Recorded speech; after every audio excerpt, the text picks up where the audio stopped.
Infertilidade sem causa aparente.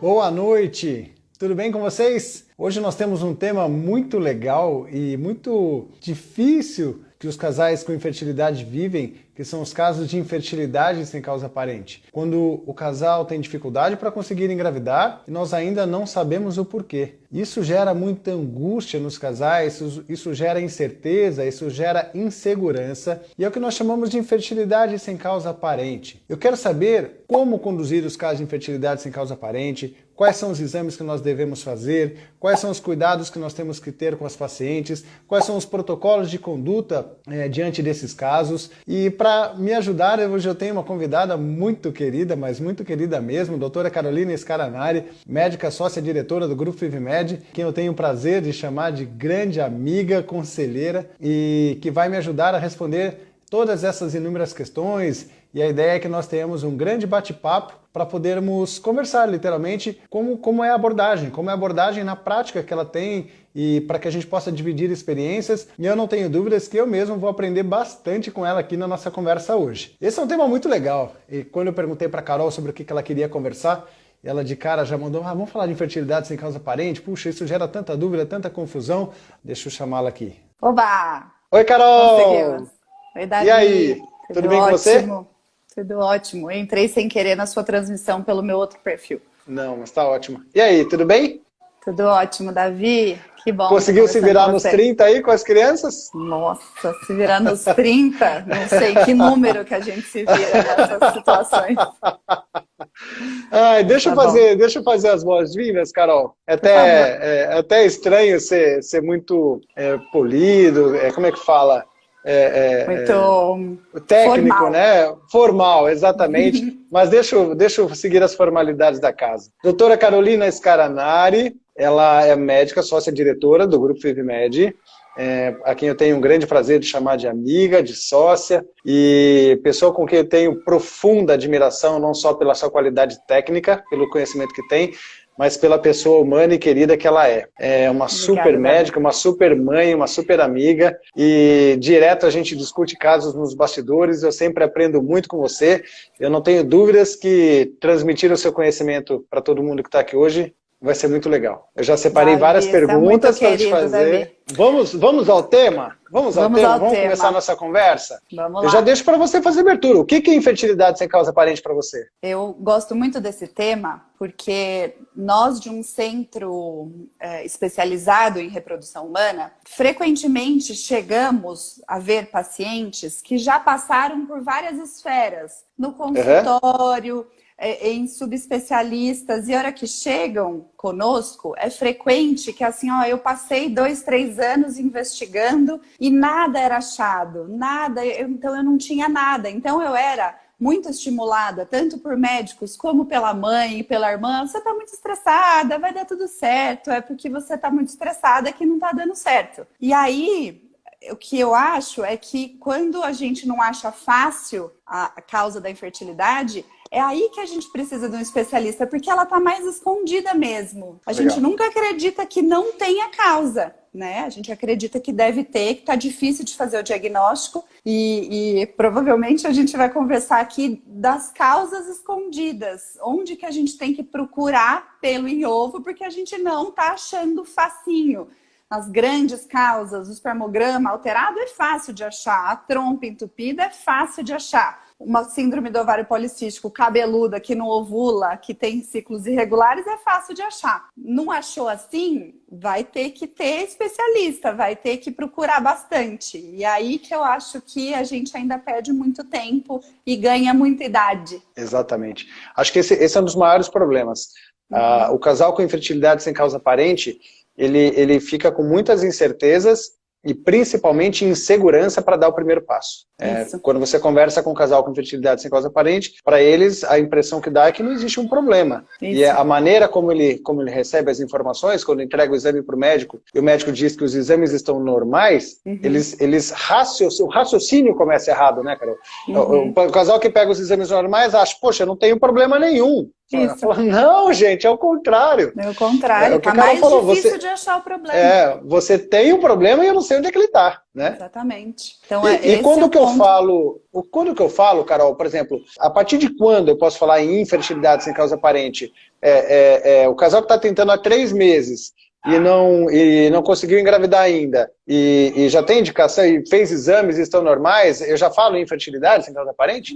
Não, acho que a gente tem que respeitar os grandes marcos já muito estudados, que é para quem é novinha, idade feminina, abaixo de 35 anos, a gente tem 1 ano para tentar. Por mais que esse seja um período longo, né, estressante, esperar 1 ano para engravidar. E eu acho que quem está acima de 35 anos deve esperar os seus 6 meses. A não ser que muito antes a gente já tenha o diagnóstico de alguma coisa. A gente começa a investigar e atuar antes. Mas esterilidade sem causa aparente passei por 1 ano tentando engravidar, tenho menos de 35 anos, fui investigar e não se achou nada. Então, não achei trompa obstruída, não achei endometriose, não tenho nada fácil de ser visto.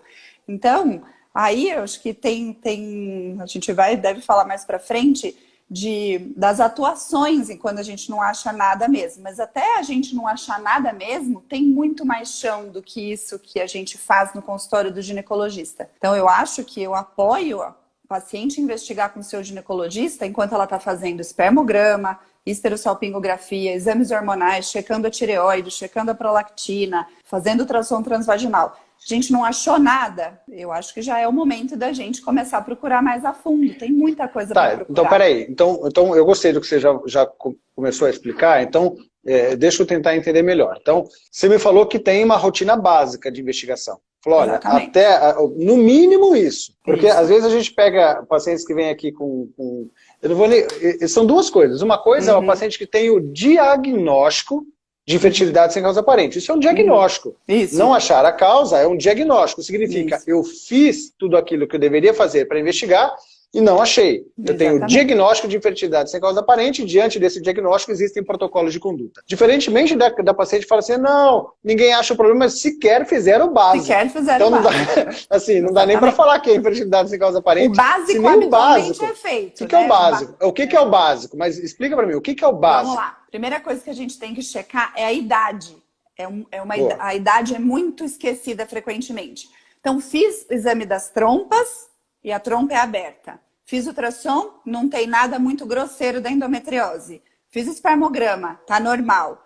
E fiz toda a rotina endocrinológica para checar a tireoide. Menstruo regularmente, tenho sintomas ovulatórios. Esse é o básico. Chequei o básico. Tá tudo normal? Legal. Uma grande pergunta é, tá tudo normal e eu tenho 29, 31, 32 anos? Ou tá tudo normal e eu tenho 39? Se eu tenho 39, não está tudo normal, porque eu, de cara, não tenho esterilidade sem causa aparente. Eu tenho 39 anos e isso é uma causa sabidíssima de infertilidade.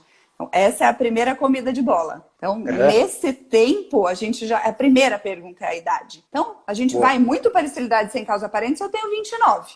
Idade muito boa, todos os exames normais, a gente tem mais chance de ter esterilidade sem causa aparente verdadeira. Então, fizemos tudo isso e tá tudo normal, então a gente não dá esse diagnóstico ainda, a gente precisa aprofundar. Quer já falar dos aprofundamentos? Pode, nossa, tô anotando aqui para mim.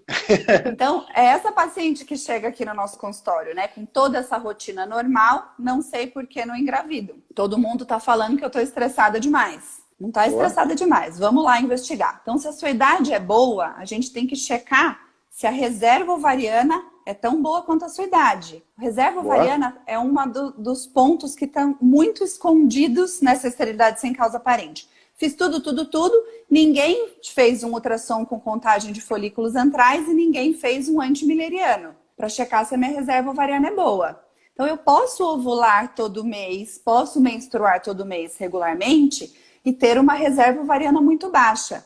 Reserva ovariana, apesar de não ser uma causa absoluta de ser impossível de engravidar, mas pode ser uma das causas. Está aí escondida alguma das causas. Eu tenho esterilidade sem causa aparente, mas tenho baixíssima reserva ovariana. Eu já não dou mais esse nome. O ovário tá acenando pra gente, ó. Há um problema aqui. Há um problema aqui. Exatamente. Então ainda assim, pode engravidar espontaneamente? Pode engravidar espontaneamente, mas isso minha pulga já está atrás da orelha com relação a esse problema. Outra doença que está bem escondida nessas esterilidades sem causa aparente é a endometriose. A gente sabe que chega a ser até 50% das mulheres que estão tentando engravidar e não estão conseguindo, tem o diagnóstico de endometriose.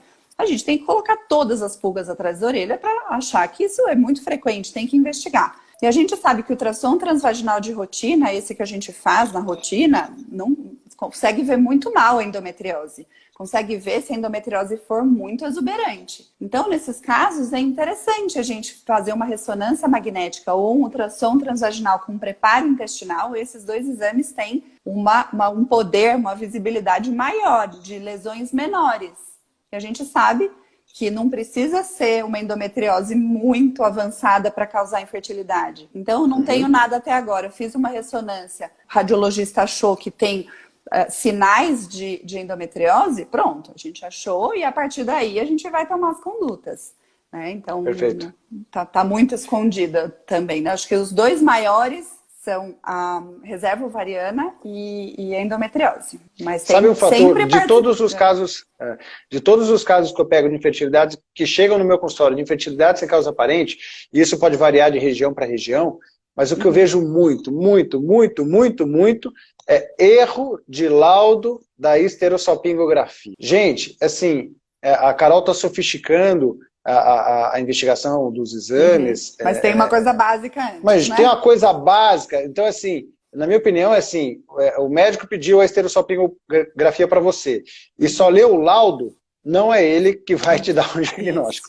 Exatamente. Não é. Ou o médico olha a imagem da esterossalpingografia, pega o laudo e joga fora. Ele pega a imagem da esterossalpingografia e te dá, e fala para você, olha, suas trompas estão normais, ou, para mim, não tem fertilidade sem causa aparente, até que o médico especialista veja a imagem da esterossalpingografia. Eu apanho muito aqui, Carol.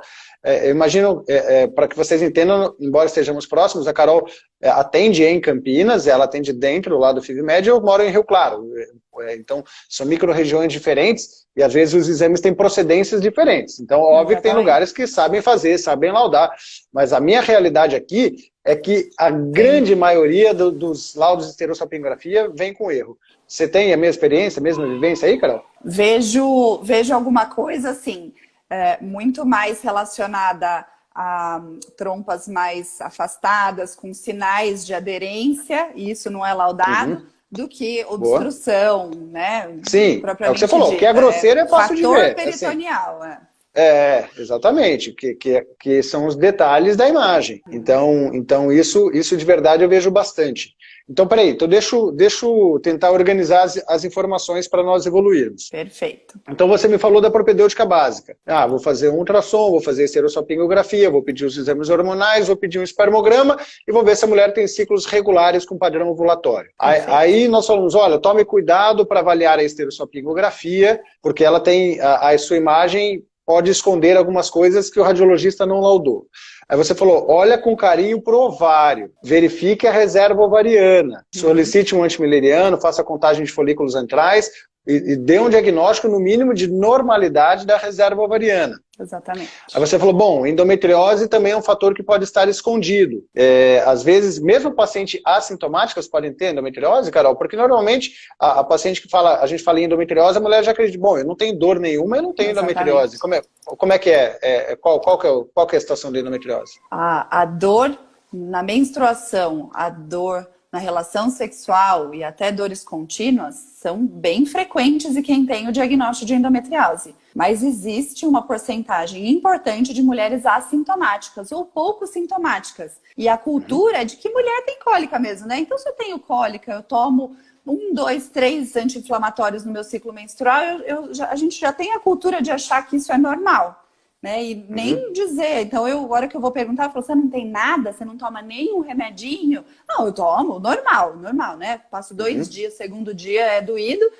e isso, mas pode ter assintomática, totalmente assintomática com lesão de endometriose, né? Isso é possível. E você falou para a endometriose a ressonância magnética de pelve e o ultrassom com preparo intestinal. Exatamente. Esses exames são exames que também precisam ser feitos por pessoas habilitadas e capacitadas, né, Carol? Exatamente. Aqui em Campinas, eu tenho duas clínicas que são muito especializadas e que veem com muito carinho essas lesões que são difíceis de serem vistas, né? Então, sempre que eu posso, sempre que o convênio aceita, eu indico esses especialistas em endometriose, porque tem especialista em tudo em medicina. Tem gente que vê muito melhor tumor, tem gente que vê muito melhor doença inflamatória e tem gente que vê muito melhor os especialistas em endometriose. Então, é mais frequente terem esses profissionais aqui em Campinas, em São Paulo, em cidades maiores. E, às vezes, pacientes do interior, o que eu tenho pedido para fazer é me trazer as grafias e a gente pedir para esses profissionais relaudarem. Então, às vezes, a gente não precisa autorizar de novo esse exame no convênio, não vai ser possível, a maioria não vai autorizar. Mas esses profissionais podem pegar as imagens e dar a opinião deles. Isso eu tenho feito bastante também. Às vezes a gente tem surpresas. Legal. Já indo então para os exames mais detalhados. A investigação mais detalhada da reserva ovariana, investigação de endometriose por ultrassom e ressonância. Nós não precisamos, já passamos da época em que laparoscopia era um dos exames para infertilidade sem causa aparente.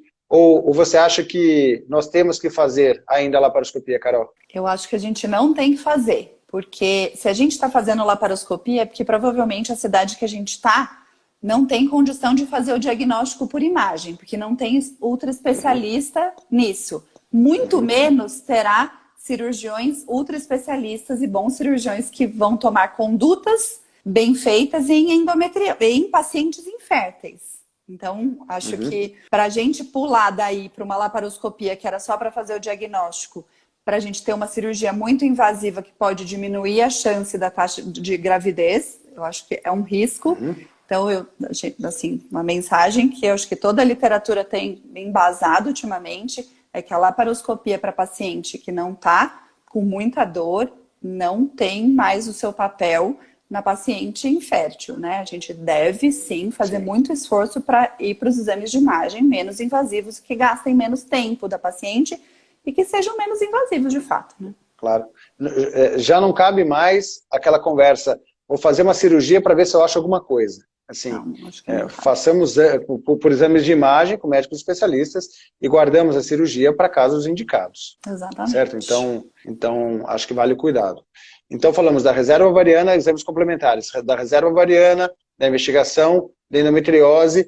E o marido, basta o espermograma simples feito em laboratório ou tem exames complementares para avaliar a parte masculina também? Eu acho que a parte masculina começa também na nossa conversa, né? Essa foi uma semana que eu pensei muito nisso, porque 2 casos, isso é bastante, porque são casos mais raros, mas 2 casos de espermograma normal que chegam para mim contando que tá tudo bem. Olha, meu espermograma é normal. Mas aí só conversando eu já achei 2 fatores de risco tremendos.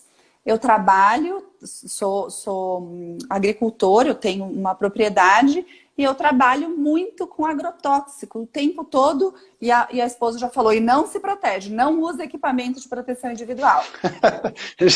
já aproveitou para dar aquela... Aproveitou. Então o espermograma tá normal, mas eu... passo por radiação, sou radiologista ou sou técnico de... Então, tem radiação, tem exposição a agrotóxico, a produto químico, ciclista profissional, essas pessoas que andam 70 quilômetros por dia. Tive um paciente que trabalha nos fornos da Petrobras. Pouco tempo, mas 48 graus lá dentro. Aumento da temperatura pode influenciar. Então, o espermograma está normal. Mas como a gente pode saber se... tem algumas outras coisas associadas. Aí a gente vai precisar refinar a investigação com uma fragmentação do DNA espermático e, às vezes, repetir esse espermograma, mesmo que básico, em centros mais especializados, onde é um andrologista que está vendo, alguém especializado que vai fazer uma contagem manual, né? Gente que só faz isso. Os laboratórios de análises clínicas, a gente não tem especialistas nisso. Então, são ótimos para dar uma ideia nessa investigação inicial do ginecologista são ótimos. Mas se a gente chegou na esterilidade sem causa aparente, a gente tem que aprofundar tanto na mulher quanto no homem. E a fragmentação do DNA espermático está muito dentro dessa ideia de que estou acima do peso, ou sou tabagista, ou tenho uso abusivo de álcool ou drogas, ou tenho essa exposição a tudo isso que eu já disse.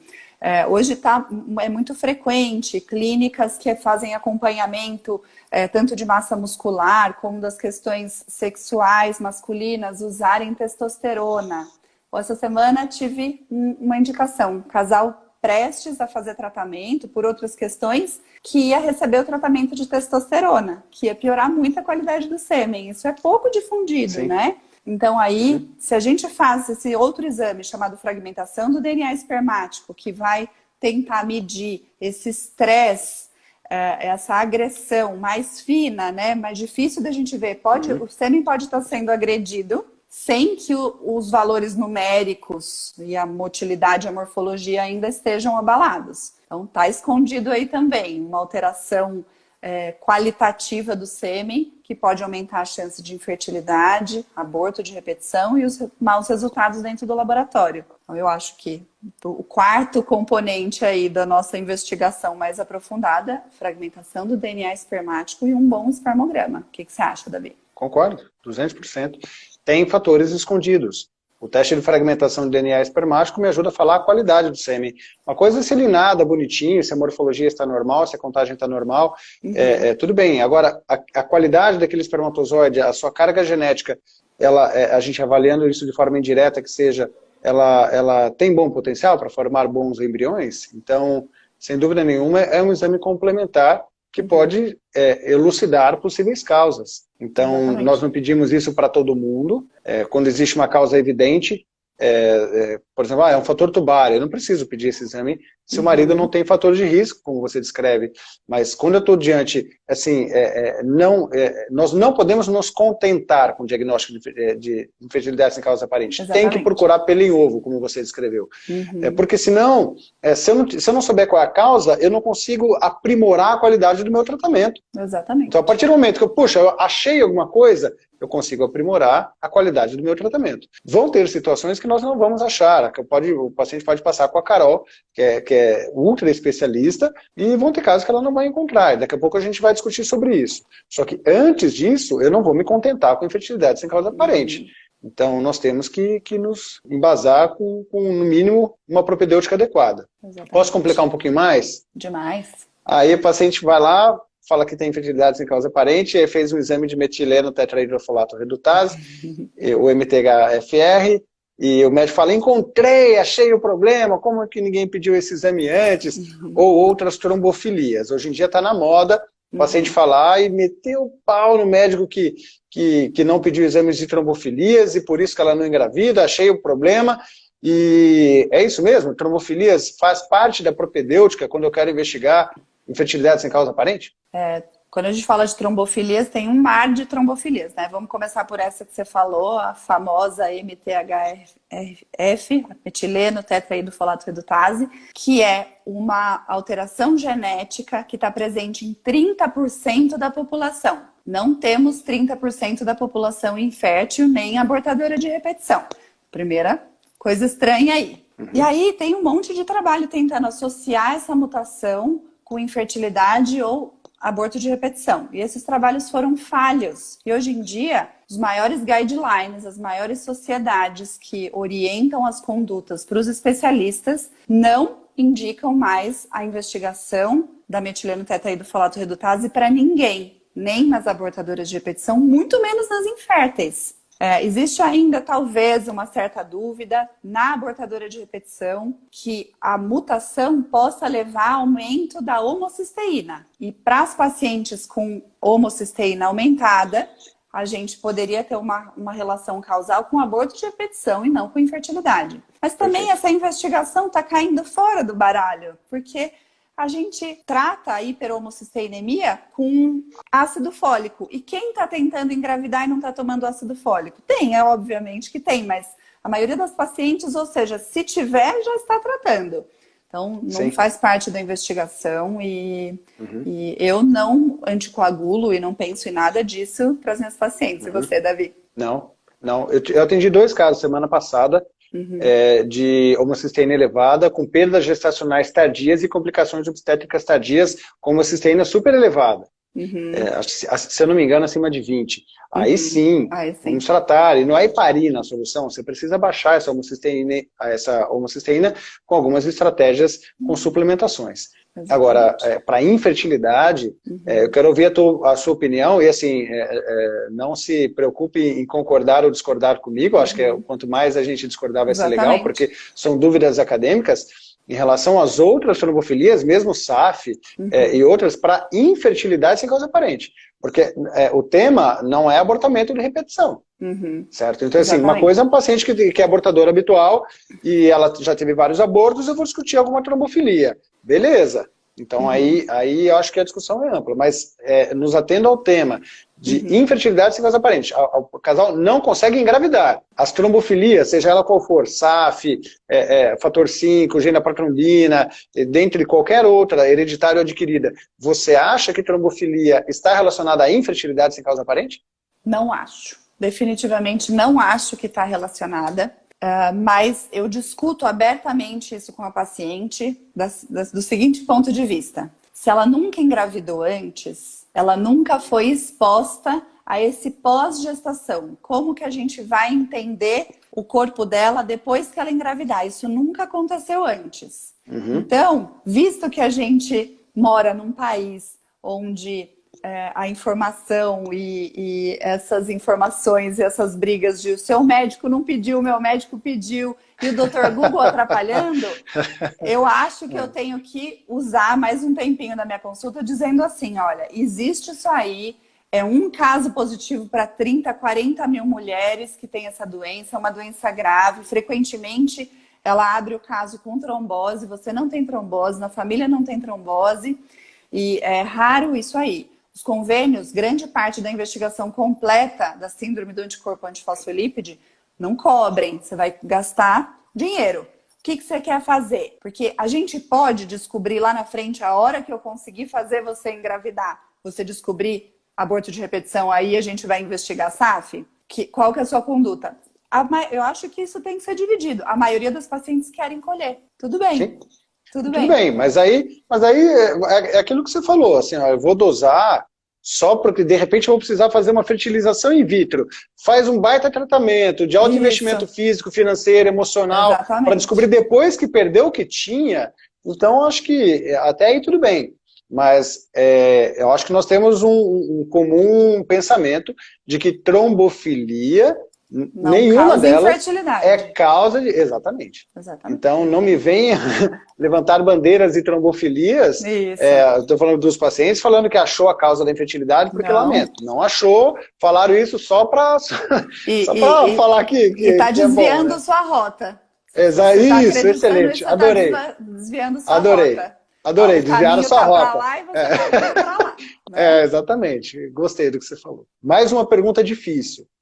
Tá na moda endometrite agora. Agora tudo é endometrite, tudo células NK, tá tudo na moda agora. E aí? É causa de... Nos atenda ao tema. É causa de infertilidade sem causa aparente? Quando eu investigo endometrite? Como eu investigo endometrite? E se faz parte dessa investigação suplementar que você fala dos casos mais difíceis onde eu não acho a causa? Eu acredito que a gente tem que investigar e tem que pensar muito em endometrite com alguém com um histórico de endométrio na vida. Ó, eu tô aqui, a única coisa que eu acho é que meu endométrio é fininho, todo mundo chama que meu endométrio é careca, eu tô ovulando e meu endométrio tá fininho. Eu já fiz uma estimulação para FIV e meu endométrio ficou fininho. Estão individualizando bem, né? É um caso que eu acho que a gente tem que pensar com um histórico positivo. Um endométrio que a ultrassom é difícil de ver, um endométrio que me chama atenção para alguma coisa. A gente fica muito mais embirrada, né, com o endométrio quando existe falha ou aborto de repetição. Mas sim, eu acho que a gente tem que individualizar muito bem o caso, porque a medicina reprodutiva, dos grandes ambulatórios, eu já fiz parte de um deles, né? O ambulatório da USP Ribeirão atende muitos pacientes ao mesmo tempo e é difícil a gente fazer protocolos muito individualizados em medicinas de grupo muito grandes. No nosso caso é diferente, eu acho que a gente é um assunto que a gente tem que olhar com muito carinho. Para olhar para isso, para fazer o diagnóstico de endometrite, vamos pensar em esteroscopia, atraso de tratamento, gestação. Não posso falar, não, imagina, não olho nunca para isso. Olho sim, mas a gente tem que dosar, né? O que a gente está procurando e qual que é o nível de gravidade de não achei mais absolutamente nada. Eu vou olhar para isso sim. Legal. Eu também. Mas geralmente quando a gente olha para isso é porque nós já estamos direcionando para algum tipo de tratamento. Exatamente. A gente já está direcionando. Uhum. Eu faço um paralelo àquilo que você explicou da cirurgia laparoscópica para endometriose. Eu não saio fazendo biópsia de endométrio para todo mundo. Exatamente. Eu vou triar. Poxa, vou ver o ultrassom, vou ver o endométrio dela, se é laminar, se tem fator de risco, se tem histórico, sabe? Então, antes de fazer biópsia, gente, células NK, cuidado, assim, não tem nada. Para mim, células NK não explica infertilidade sem causa aparente também. Exatamente. Entendeu? As pacientes querem fazer, não explica. As células NK são importantes para o endométrio, elas devem estar lá, e nós mal sabemos qual é a proporção do nível normal, a forma de leitura, a ciência, o mundo acadêmico ainda está querendo se organizar em relação a isso, e para mim não explica também infertilidade sem causa aparente. Então acho que é um mar nebuloso aí das trombofilias, da parte imunológica, das células NK, das endometrites, precisa ser cuidadosamente explicado. Eu não estou conseguindo acompanhar todas as perguntas.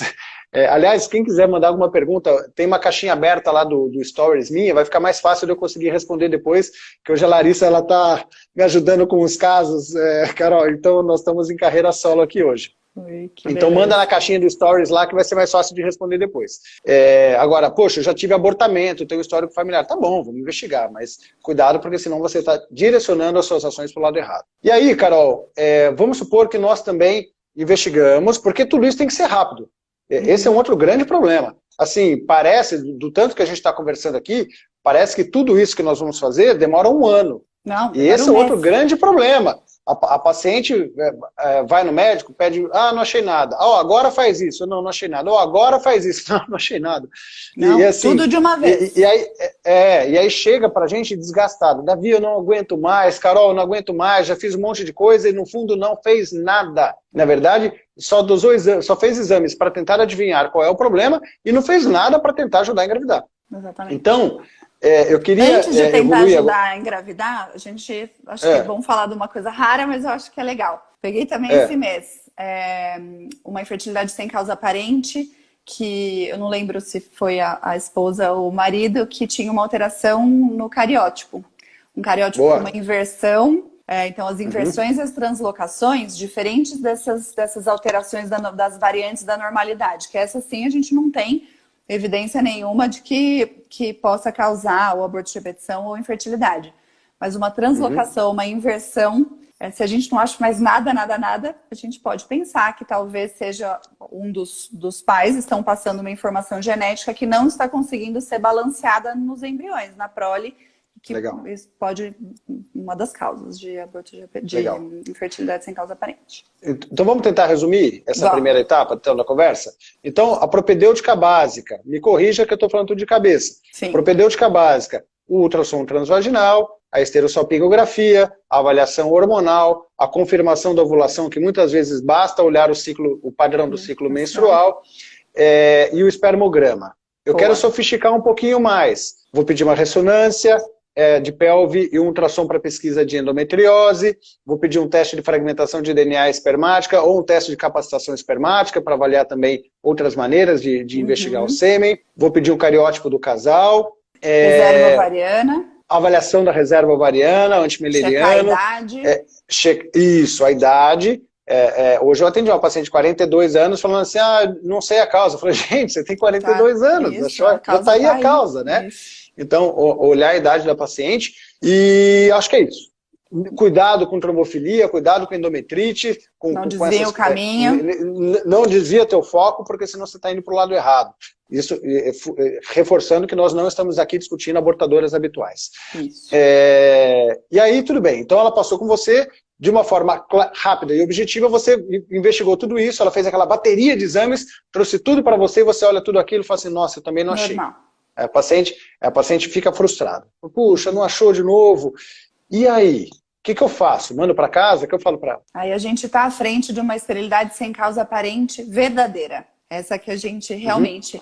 E em nenhum momento a gente acha que não tem nada. Realmente eu fico com uma cara de interrogação porque eu, de novo, não achei nada. Eu acho que deve ter alguma coisa que nós, medicina reprodutiva, não achamos ainda como fazer o diagnóstico. Não quer dizer que a gente não achou, porque a gente não tem que tratar. Porque ela precisa engravidar mesmo sem causa nenhuma que esteja atrapalhando. Então, eu acho que a gente tem que fazer boas estratégias para descobrir quem é a paciente que, sem causa aparente que pode ir para tratamentos de baixa complexidade ou que até podemos esperar mais um pouco.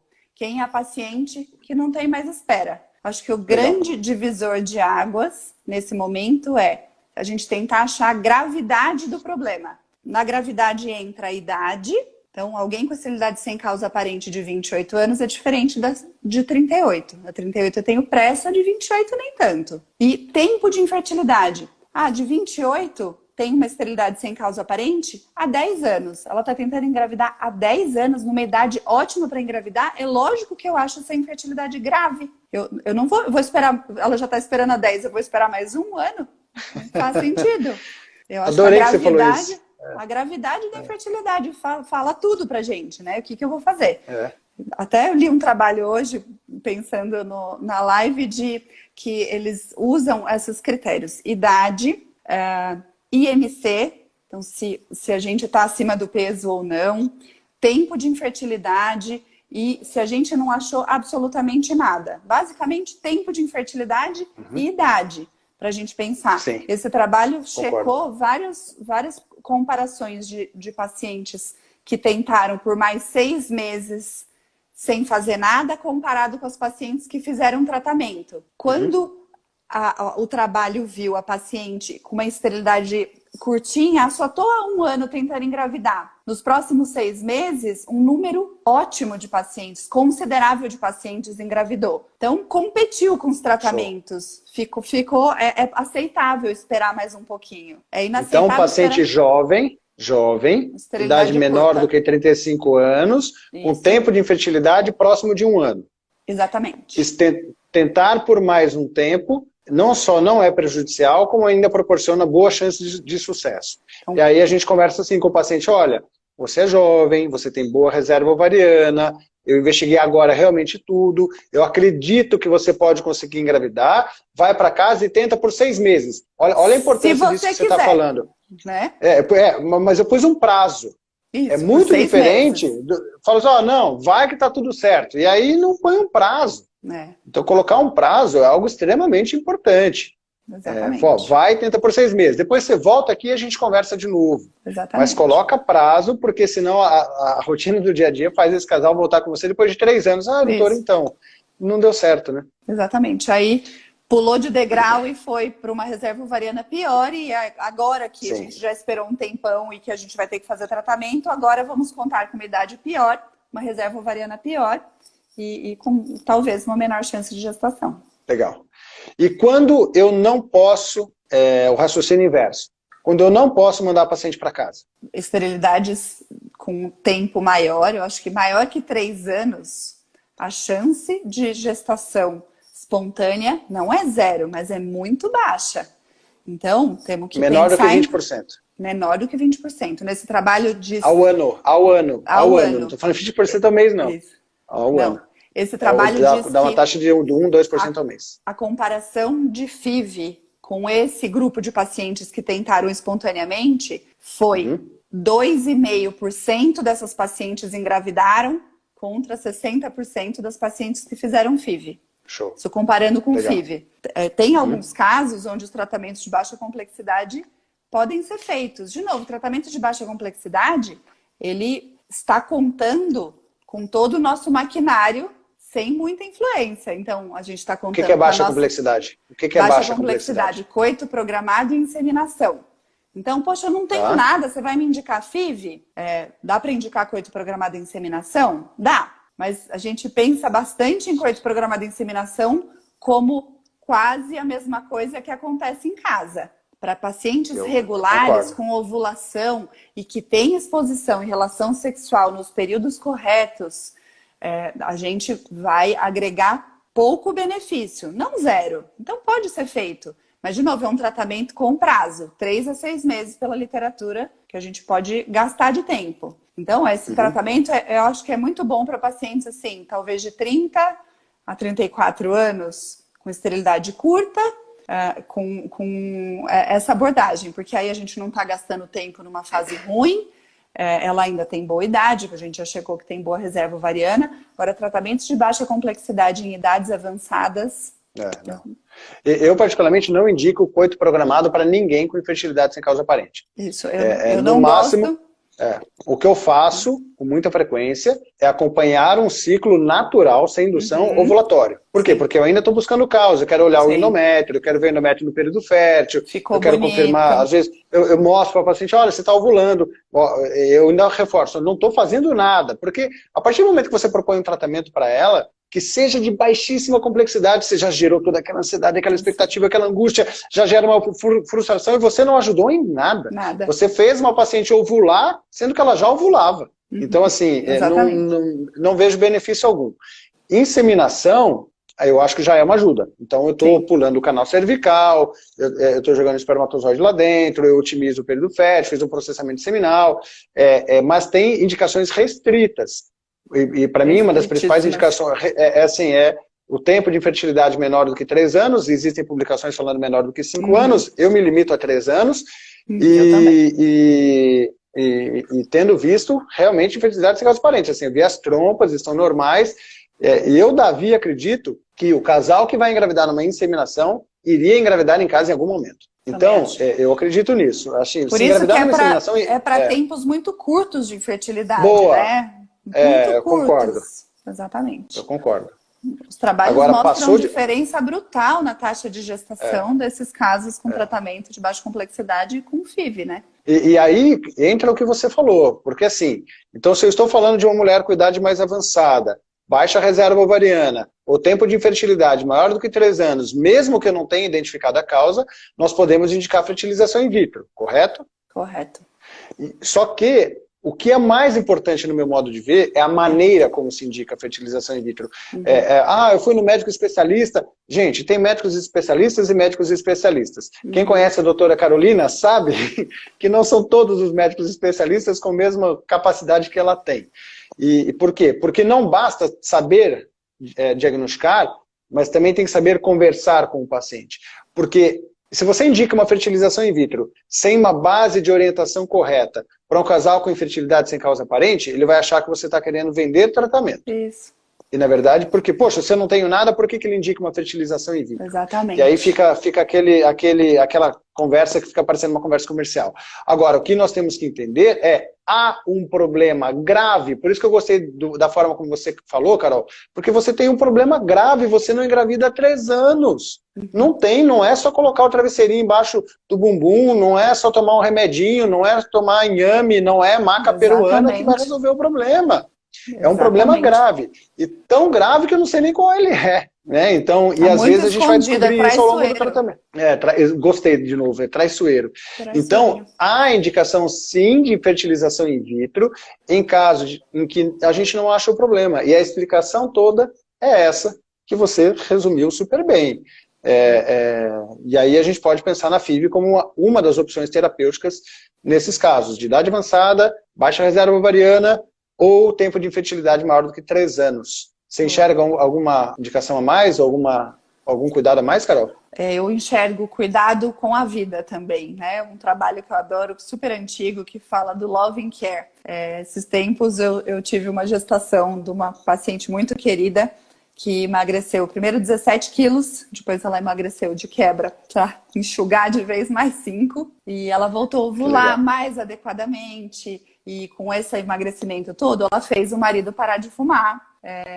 E eles passaram a não comer fast food, a procurar alimentos orgânicos, a fazer exercício físico. Ela começou a fazer meditação, entender melhor o seu corpo. Ela entendeu que ela estava ovulando um pouquinho mais tarde, que talvez ela estivesse namorando num período errado. Então, a saúde, tanto saúde mesmo como a saúde emocional, a saúde do casal, eu acho que a gente fica brigando por 1%, 2% e tudo junto dá uma taxona de gestação, né?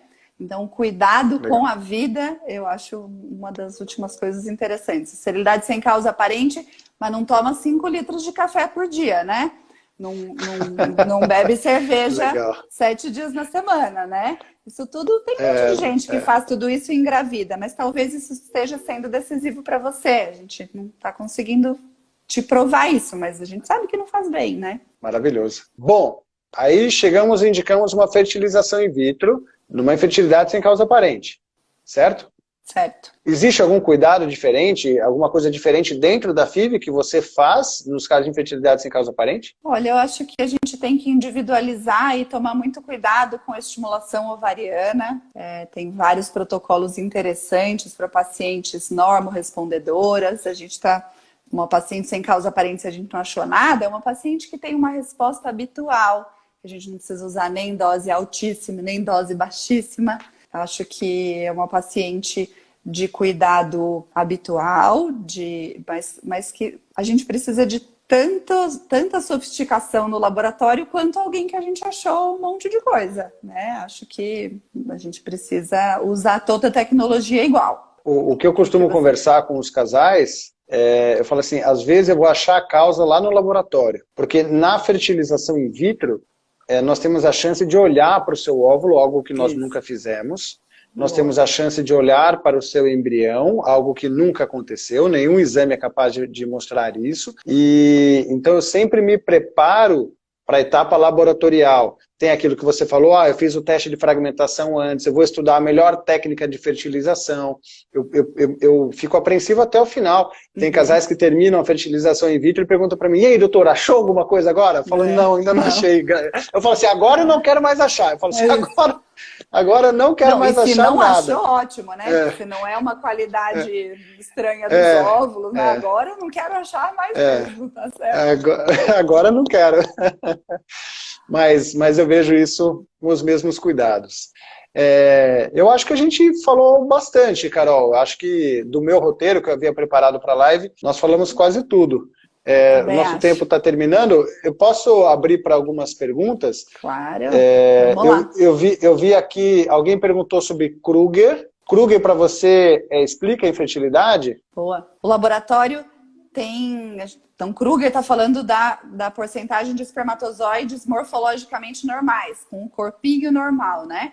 Então, é um dos parâmetros, a gente olha para isso, é um parâmetro, mas a andrologia e os especialistas em saúde reprodutiva masculina olham para esse parâmetro com menos importância do que o número, do que a fragmentação, do que a porcentagem de móveis. Então, não achamos mais nada e tem um Kruger muito baixo, eu vou pensar nisso, né? Mas não é o parâmetro mais dos piores que a gente acha dentro do laboratório. Você concorda, Davi? Uhum. Mas um achado. É um achado. A gente não pode negar essa existência. Eu tenho uma paciente que perguntou aqui, eu não estou conseguindo colocar na tela, mas ela perguntou assim, se eu menstruo regularmente, eu tenho a confirmação da ovulação? É certeza que eu ovulo? Eu ainda preciso confirmar a ovulação com outros exames? É quase certeza. A grande maioria das pacientes que têm ciclos regulares tem ovulação. Mas diante de uma esterilidade sem causa aparente, não vai mal a gente acompanhar um ultrassom, checar que o folículo rompeu e que a fase lútea está numa duração normal. Eu acho que uma evidência, além dessa história clínica, eu acho bom. Mas muito provavelmente você deve estar ovulando sim. Legal. Mas eu acho que acho que nós estamos dentro do horário, Carol. Até para suas crianças poderem ver a mãe aí. Mas eu acho que a tenho gente uma conseguiu pergunta. responder. Eu tenho uma pergunta. Agora eu que vou te perguntar. Boa. Você já fez tudo isso que a gente conversou. E a ressonância mostrou um foco de adenomiose no útero. Boa. Será que a adenomiose pode ser causa de infertilidade? Porque eu acho que ela pode ser causa de aborto. Mas de infertilidade, será que pode ser? Será que a gente tem indicação de tratar? Eu acho que existem adenomioses e adenomioses. Assim como quando a gente falou de outros fatores. Tem alguns úteros com adenomiose que eles são totalmente disformes. Assim, Sim, aí é mais fácil. Né? Aí eu acredito que realmente é uma causa de infertilidade. Alguns casos que você mal consegue delinear a linha endometrial, de tanta invasão por adenomiose. Então aí são os casos mais graves. Mas aqueles que você olha, o endométrio trilaminar, um achado mínimo de adenomiose na ressonância, um foco isolado de adenomiose, então aí eu tenho minhas dúvidas. Para mim passa a ser simplesmente uma estratégia no momento de transferir o embrião na forma do preparo endometrial, lá na frente. Só se for necessário. Não acho se for necessário, exatamente. E aí precisa avaliar o grau. Aí precisa avaliar o grau de adenomiose. É o que eu penso também. Para que nós possamos. Concorda? Tenho até medo de discutir endometriose com a Carol, que ela sabe muito de endometriose. Não, mas é um caso que eu ainda fico com muita ressalva e tenho muita dificuldade de tomar uma posição rápida, assim, para o que eu vou fazer, porque se a gente acha alguma coisa, eu já não chamo mais de esterilidade sem causa aparente, né? Eu também acho. E eu acho que tem que ter muito cuidado em quantificar a reserva ovariana. Eu acho que nós podemos reforçar isso também. Não percam o diagnóstico da sua reserva ovariana. Cuidado com a idade. Eu sou jovem, cuidado. Se você é jovem e não engravida, o teu problema é maior ainda. Se você está no auge da sua capacidade fértil e não consegue engravidar, exatamente, o problema é muito maior do que aquela com 43 anos. Exatamente. O fator que está te atrapalhando é muito pior. Exatamente. Então, cuidado com a reserva ovariana, vale a investigação complementar, a idade. Então, vamos falar os pontos mais importantes? Idade, tempo de infertilidade, reserva ovariana, são os grandes marcadores de conduta. Exatamente. Então, o que eu vou fazer? E não se esqueçam, sigam uma conduta. Chega uma hora que para de pedir exame e vai atrás do seu filho. Certo? Assim, tem uma hora que não chega de exame. Fala, gente, o exame não engravida ninguém. Esterossalpingografia engravida, os pacientes acham que vão fazer o exame e vão engravidar depois. Meio mito, meio verdade, porque a gente tem os casos assim, né? Não, tem, né? Essa injúria endometrial pode dar uma balança, uma sacolejada no útero e aumentar a taxa de gravidez, mas se não engravidou curtas, 2 meses depois.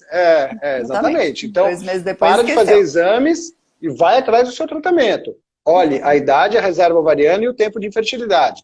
E vai ver se você vai ter que tentar por uma técnica de baixa complexidade ou até mesmo fertilização in vitro é uma possível indicação. Dos exames complementares, acho que nós já revisamos diversas vezes, e valorize a informação. Infertilidade sem causa aparente não significa que está tudo bem com você. Significa que tem um problema, que a Carol falou que pode ser grave, e eu adoro falar esse termo também durante as consultas. Gente, você tem um problema grave, e o problema maior que eu sequer sei qual é. Ele pode estar oculto, mascarado. Você usou um termo legal, eu não lembro que termo você usou. Ele pode surgir em algum momento e cai a tua ficha que existe um problema. Cuidado com trombofilias, na nossa opinião não tem nada a ver com infertilidade sem causa aparente, é uma opinião comum. Endometrites também, muito cuidado. Parte imunológica também, muito cuidado, porque não explica, na nossa opinião, os casos de infertilidade sem causa aparente.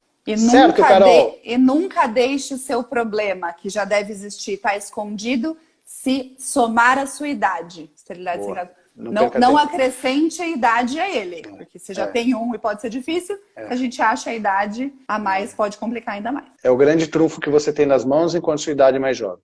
E ela vai evoluir para todo mundo. Mas eu já tenho 40, então não tenha 41. Exatamente. Então não tenha Hoje 41, vai ser sempre melhor que amanhã. E loving care, né? Cuide-se, cuide da sua saúde, faça aquilo que você precisa fazer, porque o médico remar sozinho esse barco é muito mais difícil de chegar lá. Se você remar junto com a gente, rema junto todo mundo, que a chance de chegar lá é maior.